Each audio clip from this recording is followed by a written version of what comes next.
ঝালমুড়ির মশলা বানানো এত সহজ যে জানলে আমি আরও আগেই অনেকবারই বানাতাম।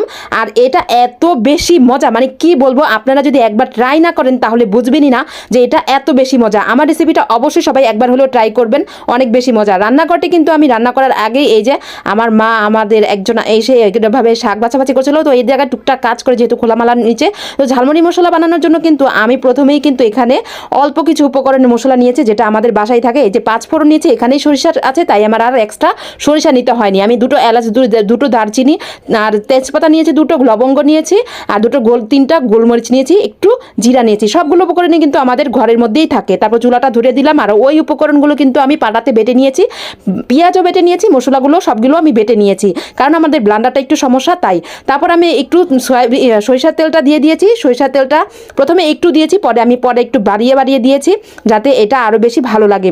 তারপর প্রথমে আমি পেঁয়াজটা দিয়ে দিয়েছি। পেঁয়াজটা দেওয়া মাত্রই দেখেন সরিষার তেল যেহেতু একটু ফেনা ফেনা উঠবেই স্বাভাবিক, অনেক বেশি ভালো লাগে, আর গ্রানটা অনেক বেশি ভালো লাগে। আদা রসুন বাটা দিয়েছি, 2টো তেজপাতা দিয়েছি, তারপর আমার বাটা মশলাটা দিয়ে দিয়েছি। এক্সট্রা কোনো ঝামেলা নাই, শেষে জাস্ট 2টো জিনিস দিব, অবশ্যই দেখবেন একদম সহজ 2টো উপকরণ দিব, আর ওইটাতেই কিন্তু অনেক বেশি স্বাদ আসবে। পরিমাণ মতো হলুদ মরিচ গুঁড়ো দিয়েছি। তারপর আমি যে বিট লবণ বানিয়েছিলাম বাসায়, আমি এই রেসিপিটা অবশ্যই দিয়েছি আপনাদের, যে বিট লবণ কীভাবে বানায়।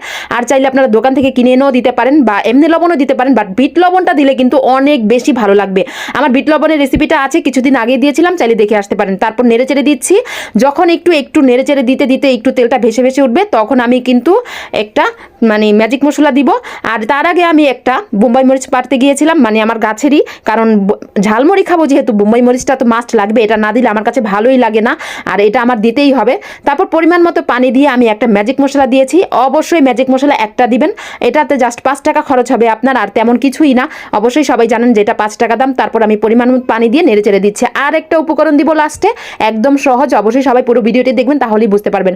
মুড়ি বানানোর জন্য আমি প্রথমে এখানে সবকিছু শসা কুচি, কাঁচামরিচ কুচি সবকিছু কুচি করে কেটে নিচ্ছি, একদম চিকন করে কুচি করে কেটে নিচ্ছি। ঝালমুড়িওয়ালা মামারা কিন্তু তাই করে, একদম সবকিছু চিকন করে কুচি করে নেয়, তো একদম কুচি করে নিয়ে কেটেছি। তারপরে এটা যখন একটু লালচে হয়ে গেছে আমার মশলাগুলো, তখন একটু ভিনেগার দিয়েছি, যাতে 1 মাস 2 মাস পর্যন্ত এটা খাওয়া যায়। আমাদের কি আর 1 মাস 2 মাস পর্যন্ত থাকবে? তাড়াতাড়ি খাওয়া হয়ে যাবে, 1 সপ্তাহের মধ্যেই আমার মনে হয় খাওয়া যাবে।